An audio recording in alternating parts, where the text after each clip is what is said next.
Доброго здоров'я, ви на каналі про зварки. І тут такий апарат енергія на ремонт попався. Значить,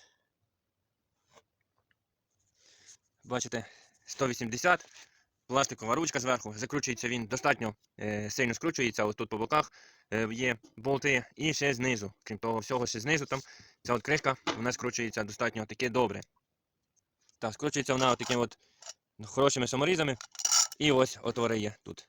Так, зараз вам покажу. Бачите, тут раз, два, три знизу і по боках, так що кришка тримається досить добре. Так, зразу перейду до головної такої частини. Поломка була тут. Проблема була в тому, що згоріли оці транзистори, я їх замінив, і, до речі, вони були вже до мене теж міняні. Значить, виходить, що в нього, в цього апарата є така слабість з тими транзисторами. Вона визвана, я думаю, тим, що ось тут вентилятор продувається, це все діло охолоджується, все є. А тут вони зверху і не охолоджуються так, як має бути.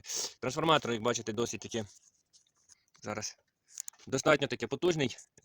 По габаритах, по об'ємі, вивідні елементи всі трошки споживають. Хоча тут на платі немає двох транзисторів. Транзисторів відсутні взагалі.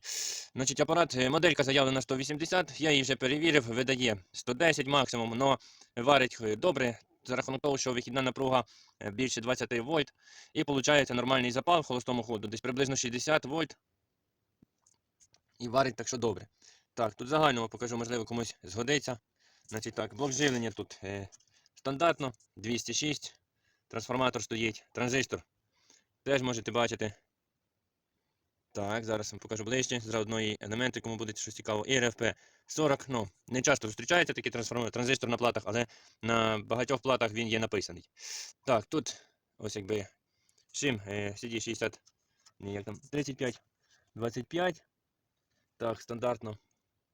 Потім у нас получається автоопераційник. Оцей, грубо кажучи, стандартна схема, але зроблена на одній платі разом з блоком живлення. Ось так от виходить. Ця частина блок живлення, ця частина вже керування. Це стабілізатори, там виправляч, фільтр, конденсатори і так далі. І все, бачите, навіть їх є два світлодіоди, індикатори. Нормально так. Все складено на одній платі. Єдиний мінус є в тому, що нестандартна плата, нестандартне все. Але схема є стандартна, так що замінити все можна, все ремонтується, все провіряється.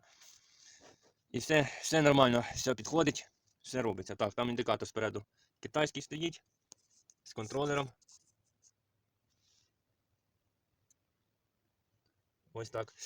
Так, нюансом є тут це, що тут, як замітили, резистори стоять на регулювання, досить дорогі такі резистори. Я заказав собі кілька штук, вони в районі $2 за штуку виходять. Ось такі от металеві і великі. Це напевно, є плюсом, тому що не попадалось мені ще, не доводилось такі великі міняти ні разу. І, в принципі, в апаратах вони не часто зустрічаються. Так, бачите, ще по виходу стоять два таких великих дроселя. І тут у нас ще є такі от транзистори, розібрав, щоб вам показати.